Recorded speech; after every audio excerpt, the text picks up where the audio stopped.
Hello दोस्तों, राजा GS research centre में आपका स्वागत है। तो दोस्तों, आज हम बात करने वाले हैं 67वीं बीपीएससी पीटी।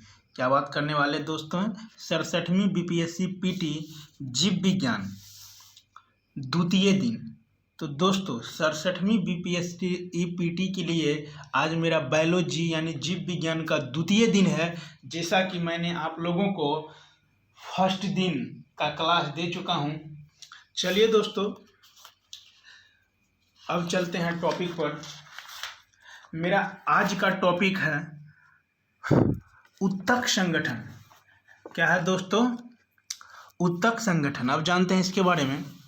एक कोशिकीय जीवों में सभी जैविक प्रक्रियाएं एक कोशिका द्वारा ही की जाती हैं, जबकि बहुकोशिकीय जीवों में अलग अलग कोशिकाओं के समूह उत्तक व अंगों भिन्न भिन्न कार्य करते हैं।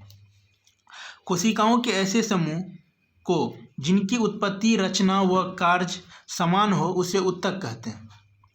उत्तकों के अध्ययन को औत्की हिस्टोलॉजी कहते हैं। इसको ध्यान रखना है दोस्तों, उत्तकों के अध्ययन को औत्की हिस्टोलॉजी कहते हैं।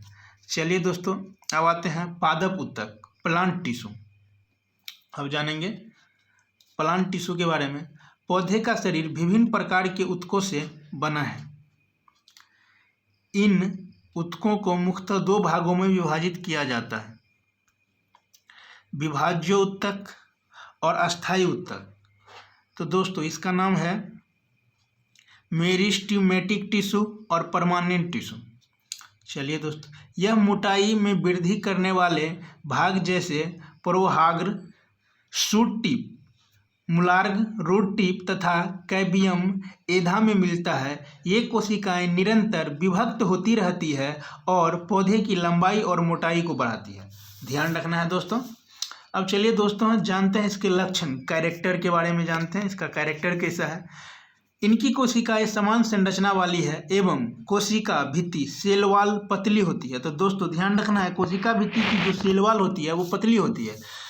चलिए, कोशिकाओं का आकार गोल और अंडाकार होता है। क्या होता है दोस्तों? गोल और अंडाकार होता है। इसके बीच अंतःकोशिकीय इंटरसेलुलर स्पेस स्थान नहीं होते, अंतःकोशिकीय स्थान नहीं होते हैं। इनमें पर्याप्त कोशिका द्रव, कैटोप्लाज्म और बड़ा केंद्रक होता है। ध्यान रखना है दोस्तों, में कोशिका द्रव, कैटोप्लाज्म और बड़ा केंद्रक होता है। इनमें कोई भी रिक्तिका वैस्कुलस नहीं होता है। विभाज्य उत्तक का मुख्य कार्य कोशिका विभाजन द्वारा निरंतर नई कोशिकाओं का निर्माण करना है। यह तीन प्रकार के होते हैं, शिरस्थ, अंतपृष्ठ तथा पार्श्विक विभाज्य उत्तक। यह मूलार्ग पूर्वाग्र पत्तियों के आधार पर पर्वसंधि के ऊपर तथा नीचे तथा द्विबीजपत्रीय पौधे में मूल एवं ने पार्श्व में मिलते हैं। चलिए दोस्तों, अब जानते हैं अस्थायी उत्तक के बारे में। Permanent tissue. अस्थायी उत्तक विभाज्य उत्तक से बनते हैं। इनका आकार निश्चित होता है। दोस्तों, इसका आकार जो होता है वो निश्चित होता है। कोशिकाएं जीवित या मृत, पतली या मोटी भित्ति की होती है। ध्यान रखना है दोस्तों, कोशिकाएं जीवित या मृत, पतली या मोटी भित्ति की होती है। कोशिकाएं बड़ी एवं रसधानी युक्त साइटोप्लाज्म वैक्यूटेटेड कैटोप्लाज्म वाली होती है। अब जानते हैं दोस्तों अस्थायी उत्तक। अस्थायी उत्तक के दो भाग होते हैं, सरल उत्तक और जटिल उत्तक। अब जानते हैं सरल उत्तक के बारे में। सरल उत्तक के भी तीन भाग होते हैं। सरल उत्तक के तीन भाग होते हैं, कौन कौन? पैरेन्काइमा, कोलेन्काइमा जो स्थूल उत्तक है, और स्क्लेरेन्काइमा जो दृढ़ उत्तक है। अब दोस्तों जानते हैं जटिल उत्तक। इसमें होता है एक जैलम और एक फ्लोएम। जटिल उत्तक के भी दो भाग हैं, एक जैलम और दूसरा फ्लोएम। चलिए दोस्तों, अब आते हैं सरल उत्तक, सिंपल टिश्यू।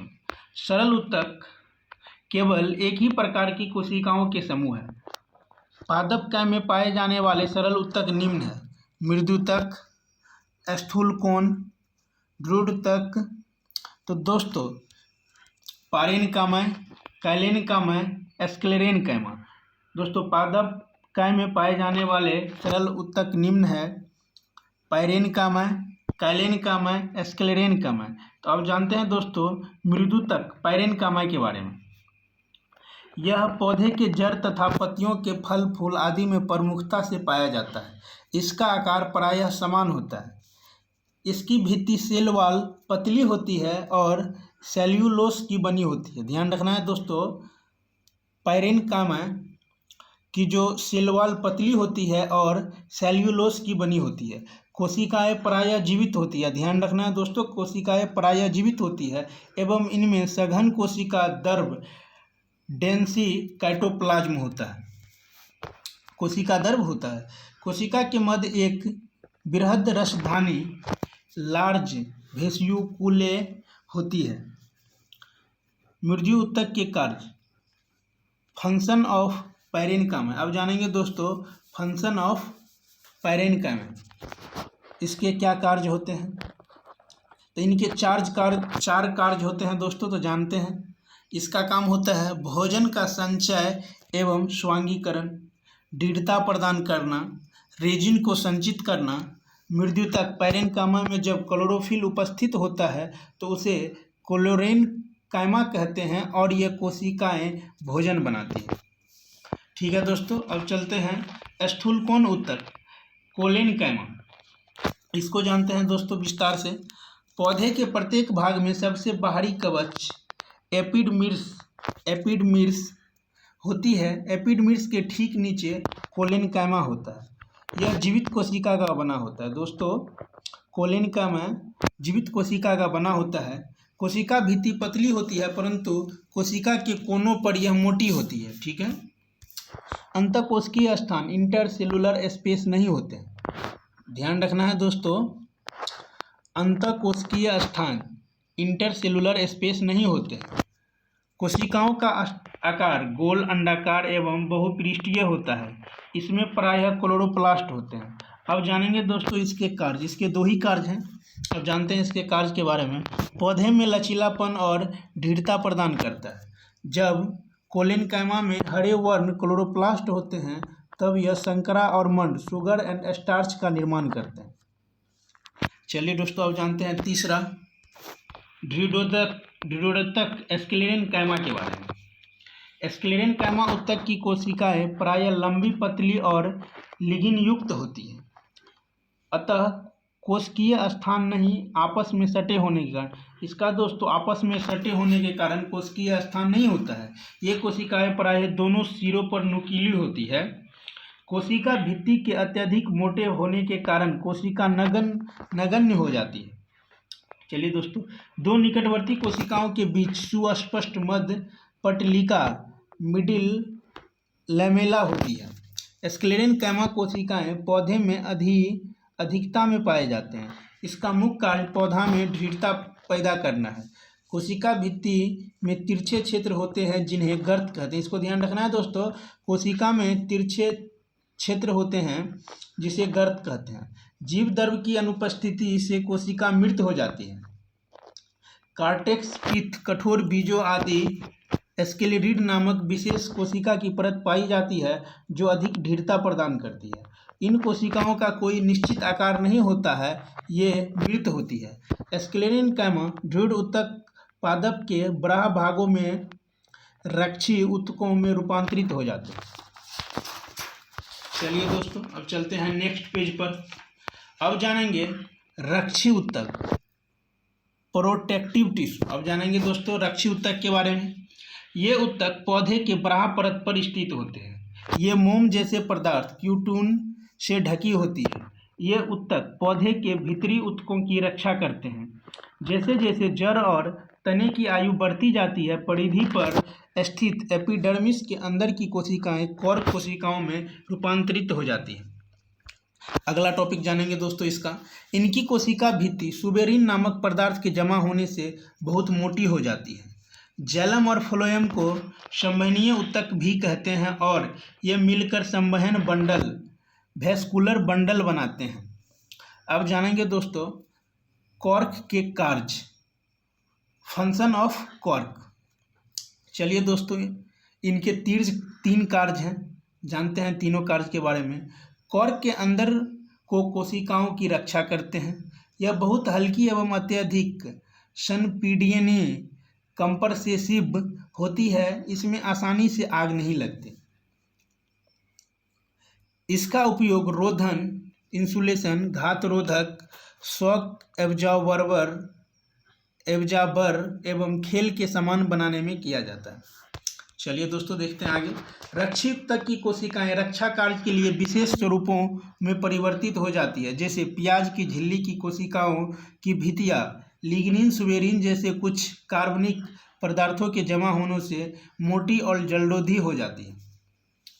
पौधे में बाह्य त्वचा एपिडर्मिस कोशिकाओं के बीच बीच में छोटे रंध्र पोरेस होते हैं, जिन्हें जलरंध्र स्टोमाटा कहते हैं। अब जानेंगे स्टोमाटा के द्वारा पौधे गैसों का आदान प्रदान एवं वाष्पोत्सर्जन करते हैं। अब जानेंगे दोस्तों जटिल ऊतक, कॉम्प्लेक्स टिश्यू। तो जटिल ऊतक के बारे में जानते हैं। जटिल ऊतक एक से अधिक प्रकार की कोशिकाओं से मिलकर बने होते हैं और ये सभी एक साथ मिलकर एक इकाई की तरह कार्य करते हैं, उसे जटिल ऊतक कहते हैं।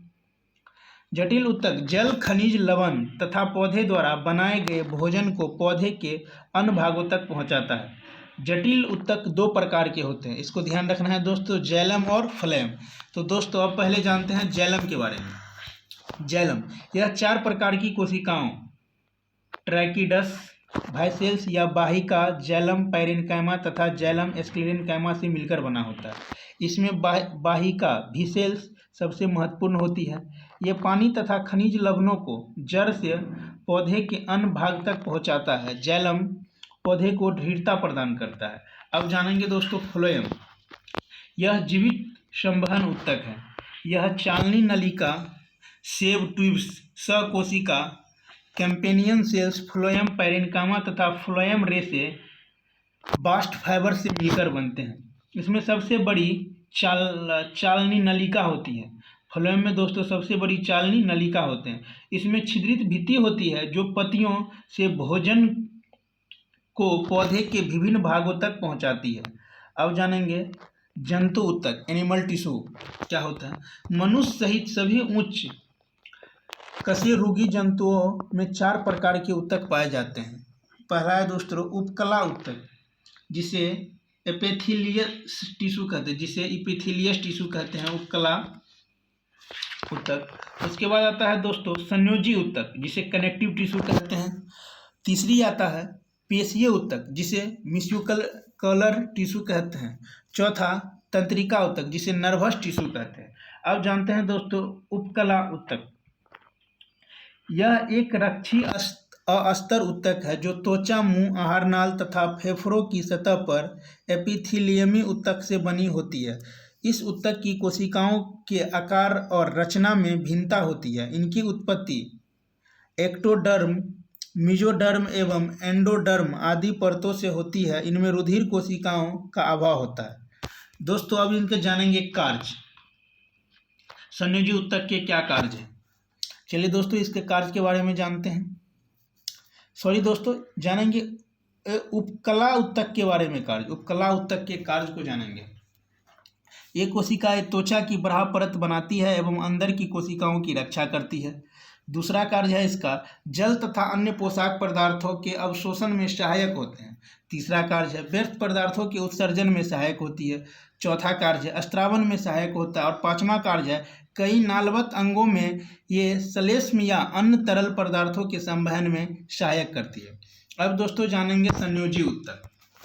संयोजी ऊतक एक अंग को दूसरे अंग से अथवा एक ऊतक को दूसरे ऊतक से जोड़ता है। जानेंगे इसके कार्य के बारे में। ये शरीर में सबसे अधिक फैले होते हैं तथा शरीर का लगभग 30% भाग इन्हीं का बना होता है। दोस्तों शरीर का लगभग 30% भाग संयोजी ऊतक का बना होता है। ये प्रत्येक अंग के भीतर तथा बाहर और विभिन्न अंगों के बीच बीच में पाए जाते हैं। ठनकी कोशिकाएं एक आधारभूत पदार्थ मैट्रिक्स में धसी होती है, इसलिए कोशिकाएं काफ़ी दूर दूर होती है। अब जानेंगे दोस्तों तीसरा। मैट्रिक्स में 2 प्रमुख घटक होते हैं। तंतु एक लसदार पारदर्शक जेली सदृश कोलाइड आधार पदार्थ। डी नंबर चौथा कार्य जानेंगे दोस्तों। कोशिकाएं कई प्रकार की हो सकती है। इनमें से कुछ भ्रमणशील होती है तथा कुछ निश्चित स्थानों पर स्थान बनती है। अगला कार्य, तंतु भी 3 प्रकार के होते हैं, कोलेजनी, रेटिकुली तथा इलास्टिक। तंतुओं सहित समस्त अंतरकोशिकीय पदार्थ का स्रावन मूलतः ऊतक की कोशिकाएं करती है।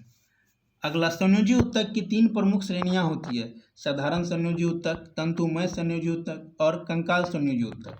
तो दोस्तों अब जानते हैं संयोजी ऊतक की 3 प्रमुख श्रेणियां जो होती है, उसमें साधारण संयोजी ऊतक के बारे में जानें।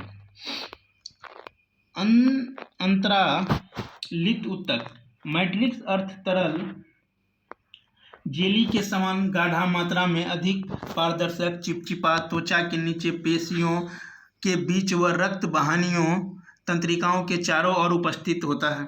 अब जानेंगे वसा ऊतक के बारे में। स्तनधारी की त्वचा के नीचे उपस्थित अंतरालित ऊतक जैसे परंतु फाइब्रोब्लास्ट कोशिकाओं में वसा बिंदु एकत्र होकर जुड़ने से एक बड़ा वसा कोष बन जाता है। कार्य वसा संचित करके भोजन का संग्रह, आघात सहना व ताप नियंत्रण। अब जानेंगे वर्णक ऊतक। इनमें वर्णक कोशिकाएं पाई जाती है जिसमें रंजक कण होते हैं। ये त्वचा की डर्मिस, नेत्रा के रक्तपटल व आइरिस पर स्थित होती है।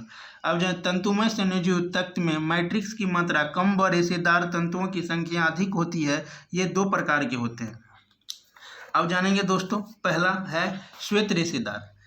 रेशे आपस में जुड़े, लोच रहित कड़े, मजबूत मैट्रिक्स और फाइब्रोब्लास्ट की कोशिकाएं होती है। चलिए दोस्तों अब चलते हैं नेक्स्ट पेज पर।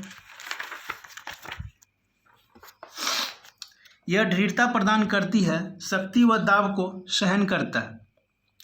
इसका दूसरा दोस्तों, पीत रेशेदार। पीले शाखित लचीले तंतु लचीला ऊतक ऐसे स्थानों पर पाया जाता है जहां लोच की जरूरत होती है, जैसे गर्दन, उंगलियों का पोर। कंकाल संयोजी ऊतक कंकाल का निर्माण करता है। मैट्रिक्स तथा कोशिकाएं व कभी कभी रेशे भी पाए जाते हैं। ये 2 प्रकार के होते हैं। कंकाल संयोजी ऊतक दोस्तों 2 प्रकार के होते हैं। आप जानते हैं इसके बारे में। एक होता है उपास्थि, एक होता है अस्थि। तो पहले जानते हैं उपास्थि के बारे में, जिसे कार्टिलेज कहते हैं। मैट्रिक्स अर्थ ठोस कार्डिन नामक प्रोटीन का बना महीन पतले कोलेजन तंतुओं के कारण कुछ करापन, मैट्रिक्स में रिक्तिकाएं जिनमें कॉन्ड्रियोब्लास्ट कोशिकाएं होती है, नाक की टिप्स और बड़ा कान उपास्थि का बना होता है। यह ऊतक हमारे शरीर में कम होता है। शार्क मछली का पूरा अंतःकंकाल उपास्थि का ही बना होता है। अब जानेंगे दोस्तों दूसरा, अस्थि बोन। इसके बारे में, ड्रीड मैट्रिक्स ओसिन नामक प्रोटीन का बना होता है। अस्थि के मैट्रिक्स में प्रचुर मात्रा में कैल्शियम व अन्य अकार्बनिक लवण होते हैं जो दृढ़ता प्रदान करते हैं। अब दोस्तों जानते हैं कि संयोजी ऊतक के प्रमुख कार्य इस प्रकार है। तो संयोजी ऊतक के प्रमुख 7 कार्य हैं। अब जानते हैं उन 7 कार्य को क्या क्या है। पहला चलते हैं, ये ऊतक विभिन्न ऊतकों को परस्पर जोड़ते एवं सहारा देते हैं। दूसरा, आंतरांगों एवं ऊतकों को आवश्यक लोच, चिकनाहट व दृढ़ता प्रदान करते हैं और थक्कों को सहने की क्षमता देते हैं। तीसरा, घायल और शवनमती स्थानों की सफाई व मरम्मत करके क्षतिपूर्ति करते हैं। चौथा, विषैले पदार्थों, रोगाणुओं व कीटाणुओं को नष्ट करके शरीर को सुरक्षा प्रदान करते हैं। अगला, हड्डियों और उपास्थि के रूप में शरीर का ढांचा बनाते हैं। अगला, हड्डियों और पेशियों को जोड़कर गति एवं गमन में सहायता करते हैं। अगला, रुधिर के रूप में शरीर के विभिन्न भागों में विभिन्न पदार्थों को लाते हैं व ले जाते हैं।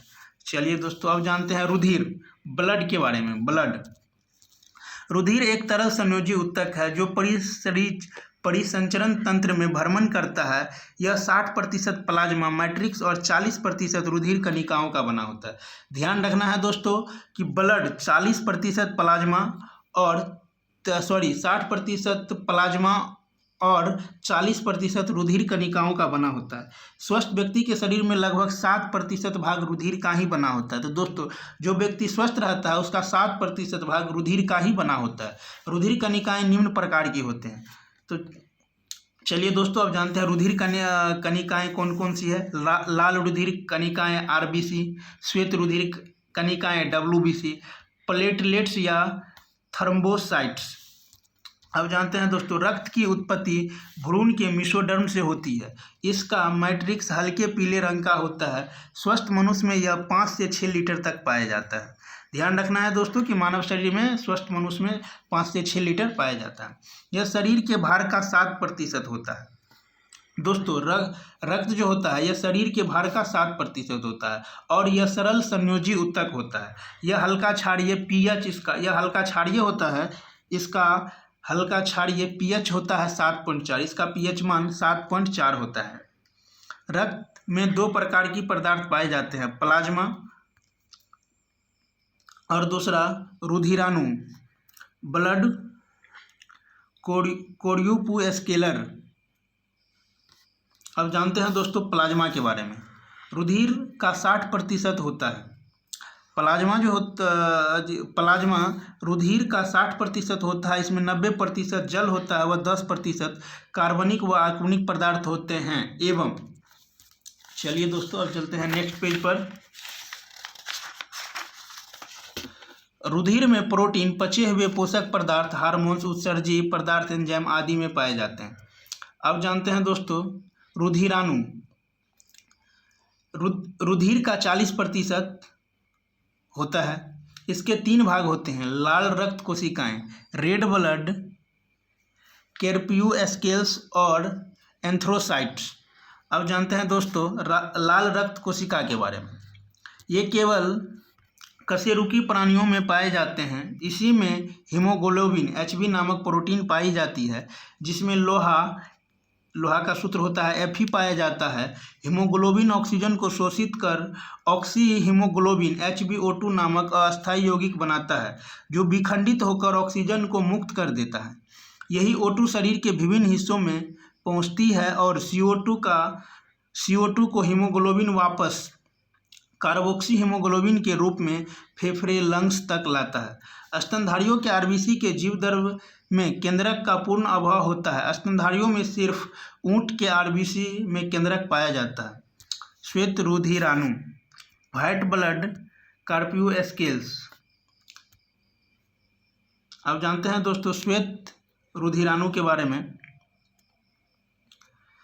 इसे ल्यूकोसाइट कहते हैं। श्वेत रुधिराणु को दोस्तों ल्यूकोसाइट कहते हैं। मनुष्य के शरीर में इसकी संख्या 5 से प्रति घन मिली तक होती है। इसमें 3% इओसिनोफिल्स होता है। WBC का मुख्य कार्य प्रतिरक्षा, एलर्जी तथा संवेदनशीलता है।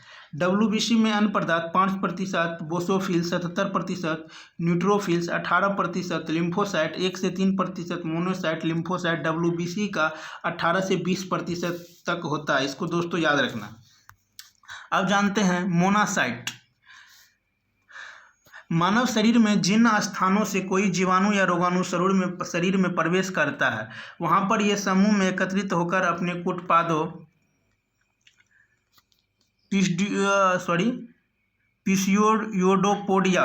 पिस्डोएडोपोडिया द्वारा पकड़े जाते हैं एवं उसे नष्ट कर देते हैं। एस्टोपोडिया कूटपादों में एस्टोपोडिया द्वारा पकड़े जाते हैं एवं उसे नष्ट कर देते हैं। WBC शरीर को रोगी होने से बचाता है। ध्यान रखना है दोस्तों, WBC शरीर को रोगी होने से बचाता है। ये रुधिर के कुछ विशेष प्रोटीन के प्रतिरक्षियों एंटीबॉडीज में परिवर्तित कर देते हैं। अब जानते हैं दोस्तों रुधिर प्लेटलेट्स या थ्रोम्बोसाइट्स, ब्लड प्लेटलेट्स और थ्रोम्बोबाइक्टस के बारे में जानेंगे। यह केवल स्तनधारी वर्ग के रक्त में पाई जाती है। इसका मुख्य कार्य शरीर के कट या चोट लग जाने से रक्त के बहाव को रोकना। यह रक्त का थक्का बनाने में मदद करती है। रक्त में फाइब्रोजेन एवं प्रोथ्रोम्बिन नामक 2 प्रोटीन पाए जाते हैं, जिसका निर्माण यकृत में होता है। यह रक्त का थक्का जमने में सहायक होता है। एंटी प्रोथ्रोम्बिन या हिपेरिन प्रोथ्रोम्बिन को निष्क्रिय बनाए रखता है। यही कारण है कि रक्त वाहिनी नलिकाओं में रक्त नहीं जमता। रुधिर वर्ग, ब्लड ग्रुप। अब जानेंगे दोस्तों ब्लड ग्रुप के बारे में। सर्वप्रथम लैंड स्टीनर ने 1919 में रुधिर वर्ग की जानकारी दी। इन्होंने रुधिर को इनके एंटीजन एंटीबॉडी प्रतिक्रिया के आधार पर 4 समूहों में विभक्त किया। अब जानते हैं ब्लड ग्रुप ए का खोज किया दोस्तों कार्ल लैंडस्टीनर ने। इसमें एंटीबॉडी बी तथा एंटीजन ए होता है। अब जानते हैं दोस्तों ब्लड ग्रुप बी, इसका खोज किया कार्ल लैंडस्टीनर ने। इसमें एंटीबॉडी ए तथा एंटीजन बी होता है। अब जानेंगे दोस्तों ब्लड ग्रुप ए बी, इसमें अनुपस्थित तथा एंटीजन ए तथा एंटीजन बी होता है। इस ग्रुप का अब चलते हैं दोस्तों नेक्स्ट पेज पर। ग्रुप का व्यक्ति किसी भी ग्रुप का रुधिर ले सकता है, इसीलिए इसे सर्वग्राही ब्लड ग्रुप यूनिवर्सल ब्लड रिसिडेंट कहा गया। किसको कहा गया दोस्तों? तो ब्लड ग्रुप ए बी को। ये किसी व्यक्ति का ग्रुप का रुधिर ले सकता है, ये किसी भी ग्रुप का ब्लड ले सकता है ए बी। चलिए दोस्तों अब जानते हैं ब्लड ग्रुप ओ, खोज किया था दी कास्टेलो एवं एस्टली ने। इसमें एंटीबॉडी ए तथा एंटीबॉडी बी उपस्थित तथा एंटीजन अनुपस्थित होता है। इस ग्रुप का व्यक्ति किसी को भी ब्लड दे सकता है, इसलिए इसे सर्वदाता ग्रुप यूनिवर्सल ब्लड डोनर भी कहा जाता है। अब जानते हैं दोस्तों ये चार प्रकार के होते हैं। चलें जानेंगे क्रम संख्या 1 में रक्त वर्ग है ए, एंटीजन आरबीसी में ए, एंटीबॉडी प्लाज्मा में बी। अब जानेंगे दूसरा रक्त वर्ग बी, एंटीजन आरबीसी में बी, एंटीबॉडी प्लाज्मा में ए। अब जानेंगे तीसरा रक्त वर्ग समूह ए बी, एंटीजन आरबीसी में ए, एंटीबॉडी प्लाज्मा में कोई एंटीबॉडी नहीं। अब जानेंगे दूसरा चौथा ओ, एंटीजन आरबीसी में कोई एंटीजन नहीं, एंटीबॉडी प्लाज्मा ए एवं बी दोनों। रक्त में प्रोटीन की मात्रा अधिक होती है जबकि लसिका में कम होता है। दोस्तों अब जानते हैं आरएच कारक, जिसे आरएच फैक्टर कहते हैं। आरएच फैक्टर के बारे में अब जानेंगे। सन 1940 में कार्ल लैंडस्टीनर तथा एएल वीनर ने रक्त में एक अन्य प्रकार के एंटीजन का पता लगाया। चूँकि इस एंटीजन का पता सबसे पहले रिसस बंदरों में लगा था, इसीलिए इसे आरएच नाम दिया गया। जिस व्यक्ति के रक्त में यह एंटीजन उपस्थित होता है उसे आरएच पॉजिटिव VE तथा जिसमें यह एंटीजन अनुपस्थित होता है उसे आरएच निगेटिव VE कहते हैं। यदि आरएच निगेटिव VE व्यक्ति को आरएच पॉजिटिव VE रक्त वर्ग के व्यक्ति का रक्त दिया जाए तो आरएच निगेटिव VE वाले व्यक्ति की मृत्यु की संभावना हो सकती है, क्योंकि आरएच पॉजिटिव रक्त पहुंचने पर आरएच निगेटिव व्यक्ति के शरीर में एंटीबॉडी बनना प्रारंभ हो जाएगा। इसलिए रक्त के आदान प्रदान में आरएच फैक्टर की भी जांच की जाती है। अब जानते हैं दोस्तों पूरे विश्व में सर्वाधिक लोग ओ पॉजिटिव रक्त वर्ग के हैं। पूरे संसार में सबसे ज़्यादा लोग O+ रक्त वर्ग के हैं, जबकि भारत के लगभग 97% लोग RH+ पॉजिटिव VE रक्त वर्ग के हैं। अब जानें यदि पिता का रक्त RH+ VE हो तो माता का रक्त RH- VE हो तो निगेटिव VE हो तो जन्म लेने वाले शिशु की मृत्यु गर्भावस्था में ही अथवा जन्म के तुरंत बाद हो जाती है। इस रोग को एंथ्रोब्लास्टोसिस फटेलिस्ट कहते हैं। अब जानते हैं दोस्तों रक्त परिसंचय की खोज विलियम हार्वे ने की थी। रक्त की कार्य प्रणाली, अब जानते हैं दोस्तों रक्त की कार्य प्रणाली। इसका पहला है O2 का परिवहन करता है, CO2 का परिवहन करता है, हार्मोन्स का परिवहन करता है, तापक्रम का नियंत्रण करता है, रोगों से प्रतिरक्षा करना, रक्त का थक्का न बनने देना। चलिए दोस्तों अब जानते हैं पेशीय ऊतक के बारे में। पेशी कोशिकाओं में उपस्थित संकुचन प्रोटीन में संकुचन एवं प्रसार होने से अंगों में गति होती है।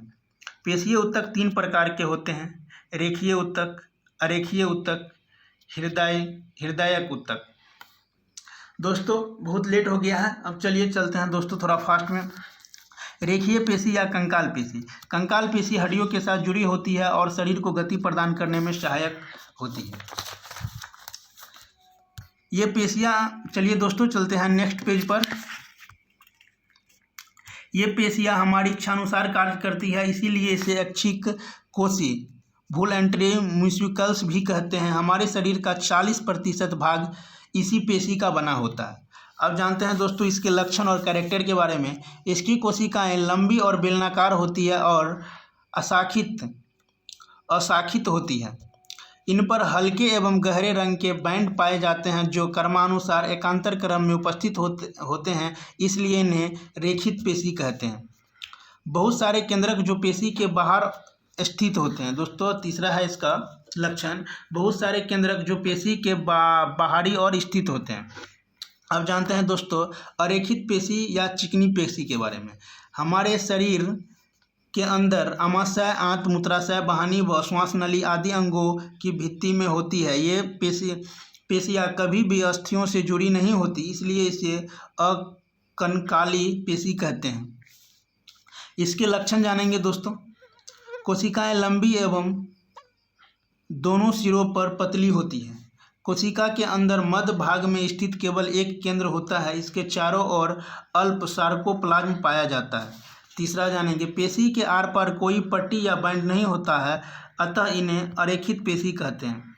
अब जानेंगे दोस्तों हृदयक पेशी। यह पेशी केवल हृदय की दीवार में होती है। इन्हीं के संकुचन तथा शीतलन से हृदय गति करता है। संरचना की दृष्टि से यह रेखित पेशियों से व कार्य में अरेखित पेशियों से मिलती है। लगातार कार्यशील होने के कारण ये एटीपी की काफ़ी ऊर्जा खर्च करती है। अब जानते हैं दोस्तों हृदयक पेशी के लक्षण या कैरेक्टर के बारे में। इसका पहला लक्षण है पेशी के आर पार बैंड हल्के होते हैं। दूसरा लक्षण है प्रत्येक कोशिका के मध्य प्रायः एक तथा कभी कभी दो केंद्रक होते हैं। तीसरा है बेलनाकार और शाखित होता है। चौथा, यह हृदय में लयबद्ध संकुचन एवं प्रसार करती है, इसी से शरीर में रक्त का परिवहन होता है। अब जानेंगे दोस्तों तंत्रिका ऊतक नर्वस टिश्यू। अब जानते हैं दोस्तों तंत्रिका तंत्र नर्वस टिश्यू। मस्तिष्क, मेरुरज्जु, स्पाइनल कॉर्ड तंत्रिकाएं तंत्रिका ऊतक से बनी होती है। तंत्रिका ऊतक की कोशिकाओं को न्यूरॉन कहते हैं जो संदेश वाहक का कार्य करती है। न्यूरॉन के प्रमुख भाग है main parts of neuron of nervous cell. तो दोस्तों जानते हैं न्यूरॉन के प्रमुख भाग है कौन कौन है। कोशिका का सेल बॉडी और काइटोन, जिसमें एक केंद्रक तथा कोशिका द्रव होता है। इसमें निसिल्स कण रहते हैं। अब जानते हैं दूसरा, कोशिका का से न्यूरॉन के एक से अधिक निकले हुए पतले तंतु परबद्ध प्रोसेस डेट्राइटस कहलाते हैं। डेट्राइटस तंत्रिका कोशिका के दोनों ओर से निकलते हैं। इनमें निसिल्स कण पाए जाते हैं। अब जानते हैं दोस्तों न्यूरॉन के तीसरा भाग को। कोशिका का या साइटिन से प्रारंभ होकर एक विद्युत पतली एवं लंबी तंत्रिका प्रक्रिया नेवर प्रोसेसेस मिलती है। यह एक न्यूरॉन से दूसरे न्यूरॉन तक संदेश वाहक का कार्य करता है, जिसे एक्सॉन कहते हैं। एक कोशिका का डेंड्राइट दूसरी तंत्रिका कोशिका के एक्सॉन से विशिष्ट बंधों द्वारा जुड़े होते हैं। ये बंधन युग्मानुबंध एस्नोपेस कहलाते हैं।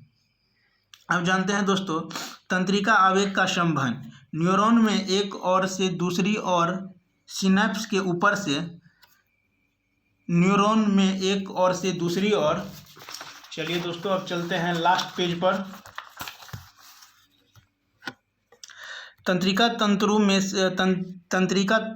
से तंत्रिका आवेग का संचरण विद्युत रसायन विधि से होता है। यह संचरण उस प्रकार का नहीं होता है जैसा कि किसी तार के भीतर से विद्युत धारा के प्रभावित होने में इलेक्ट्रॉनों का प्रवाह होता है, अपितु यह विध्रुवीकरण डिपोलाइजेशन की तरंग के रूप में चलाया जाता है। अगला दोस्तों टॉपिक, समान विश्रामी अवस्था में तंत्रिका तंतु के बाहर की ओर प्लस धन चार्ज बना होता है। उस अवस्था को ध्रुवीकृत पोलराइज्ड कहते हैं। यह ध्रुवीकरण बाहर की ओर Na+ आयनों की संख्या अधिक होने के कारण यह अवस्था इसलिए बनी रहती है क्योंकि आयनों को लगातार अंदर से बाहर की और धकेला जाता रहता है, अर्थात पंप किया जाता रहता है। सक्रिय अभिगमन एक्टिव ट्रांसपोर्ट। अब जानते हैं दोस्तों उत्तेजित होने पर यांत्रिक, विद्युतीय, रासायनिक अथवा ऊष्मा आदि के उद्दीपन के द्वारा उस स्थल पर एक्सॉन झिल्ली Na+ आयनों के लिए अधिक परागम्य हो जाती है और ये आयन भीतर को आने लगते हैं, जिससे वहाँ ध्रुवीकरण समाप्त हो जाता है। विध्रुवीकरण,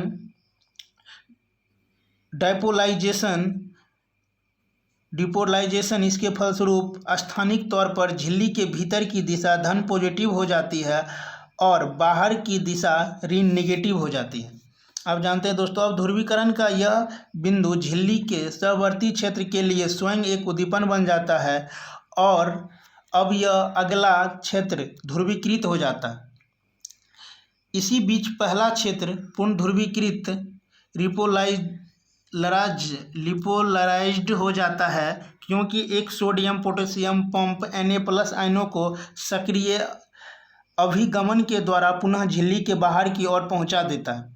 वह छोटी अवधि 0.001 से -0.883 सेकेंड जो पूर्ण ध्रुवीकरण के लिए चाहिए, अनुतेजन अवधि रिफ्रैक्टरी पीरियड कहलाती है। इस अवधि के दौरान तंतु के भीतर कोई अन्य आवेग संचरित नहीं हो सकता।